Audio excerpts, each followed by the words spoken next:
Selamat pagi. Video kali ini saya akan memberikan tutorial mengenai bagaimana cara memparsing data JSON menggunakan PHP. Nah, JSON atau JavaScript Object Notation merupakan sebuah format pertukaran data yang ringan. Jadi kali ini saya akan mencoba untuk mengambil data dari sebuah website yang menyediakan open data berupa data JSON yang nantinya akan ditampilkan berupa tabel menggunakan PHP. Nah, sekarang kita bisa langsung mengunjungi situs yang menyediakan open data. Kali ini kita akan menggunakan bandungtourism.com. Nah, kita akan masuk ke data JSON-nya, data JSON. Nah, di sini di bandungtourism.com ini sudah menyediakan berbagai jenis data JSON. Ada mulai dari dinas, event, hotel, media, dan lain-lain. Nah, saya akan mengambil salah satunya, yaitu saya akan mengambil data hotel di Bandung. Nah, ini merupakan tampilan format dari JSON itu sendiri.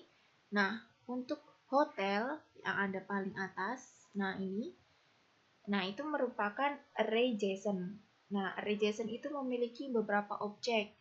Nah, objek yang ada di sini ada objek yang pertama, objek yang kedua, dan objek yang ketiga, dan beberapa objek yang ada di bawahnya. Nah, objek-objek itu sendiri memiliki beberapa field. Nah, untuk objek yang pertama, ini fieldnya ada ID, nama, wilayah, alamat, kode pos, telepon, faxmail, email, website, dan klasifikasi hotel itu sendiri. Nah, langkah selanjutnya kita akan membuat file PHP. Langsung masuk ke local disk C, kita cari folder SAM, masuk ke htdocs, dan kita bikin folder baru. Kali ini kita bisa kasih nama tutorial JSON. Nah, di dalam folder baru ini kita akan mencoba bikin file dengan nama index.php.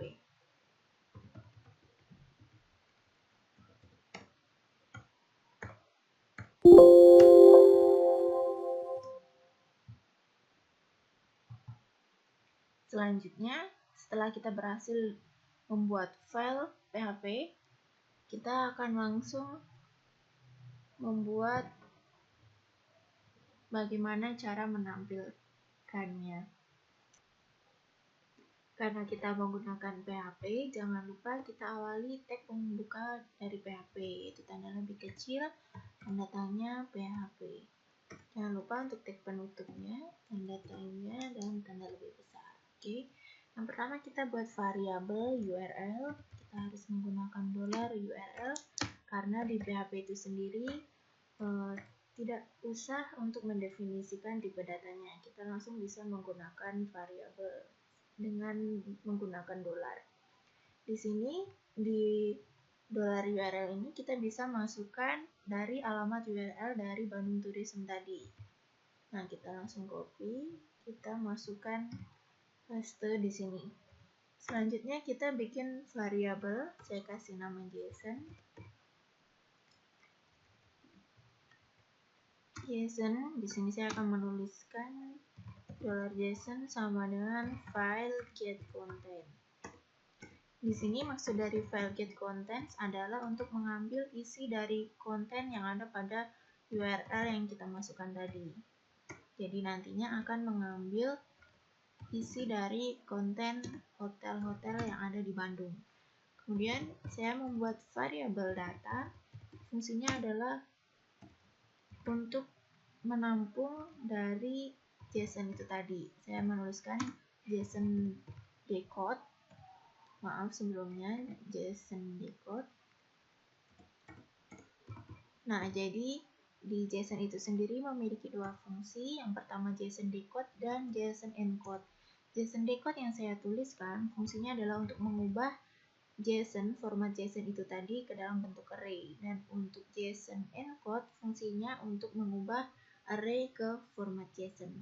Nah, selanjutnya di sini saya akan menampilkan data tadi yang sudah saya simpan ke dalam tabel, karena saya akan mencoba untuk menampilkan ke dalam bentuk tabel.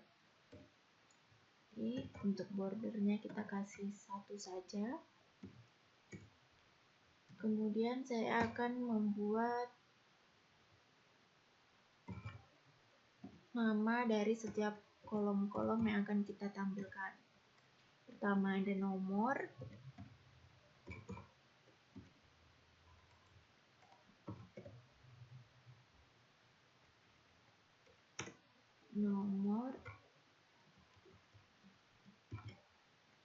kemudian ada nama.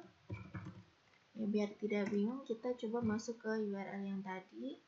Isinya ada fieldnya, ada apa aja, ada nama, wilayah, alamat, kode pos, telepon, fax, email, website, dan klasifikasi. Oke, nama, wilayah,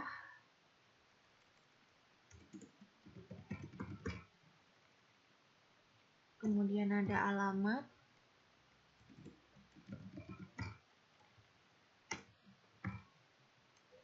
kemudian ada kode pos,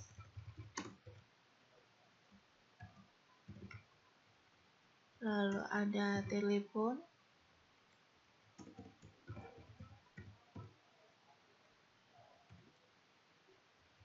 kemudian ada fax,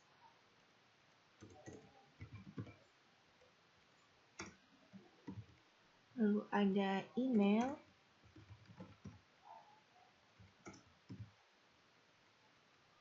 kemudian ada website,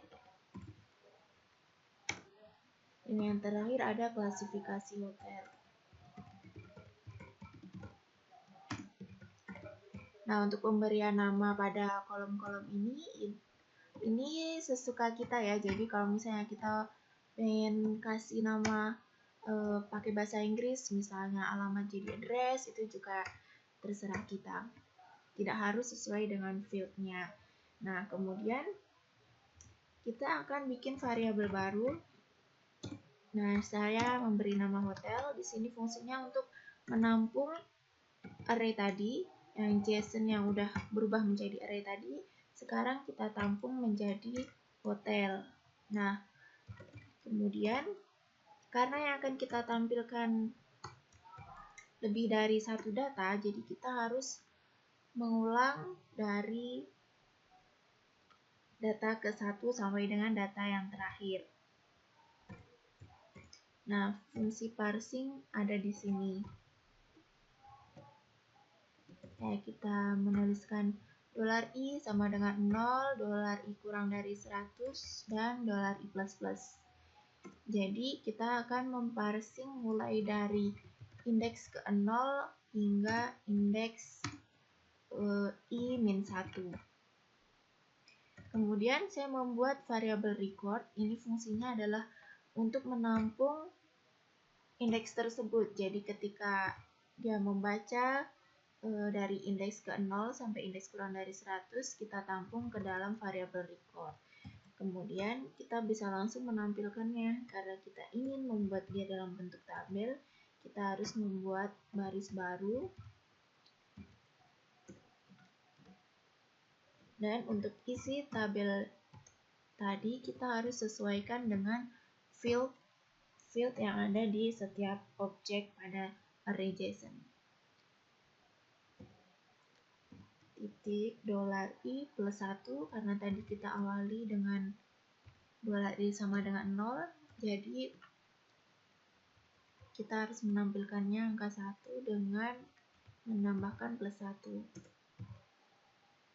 Kemudian kita mau menampilkan isi dari nama-nama hotel, karena tadi udah kita simpan dalam record, jadi kita panggil $record, tanda kurung siku, kita panggil nama. Jadi ini harus sesuai dengan field yang ada di data JSON. Kalau yang di atas tadi kita boleh menggunakan nama apa saja yang kita inginkan. Kemudian ada wilayah, kemudian ada alamat untuk A-nya kecil, maaf.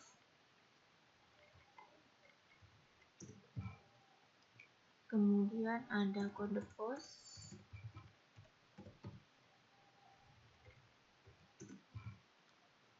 lalu telepon,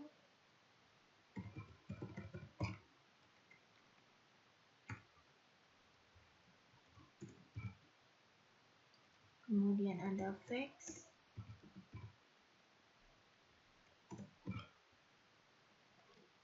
email,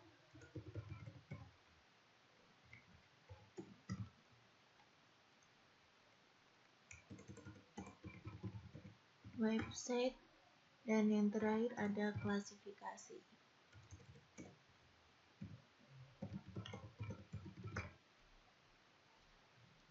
Kemudian jangan lupa, karena tadi kita pakai tanda kutip dan berupa statement, kita harus menggunakan tanda titik koma. Oke, kita bisa langsung simpan. Kita Ctrl S dan kita langsung masuk ke browser. Jadi jangan lupa untuk memastikan bahwa Apache-nya sudah dinyalakan. Tadi kita bikin di tutorial JSON index.php.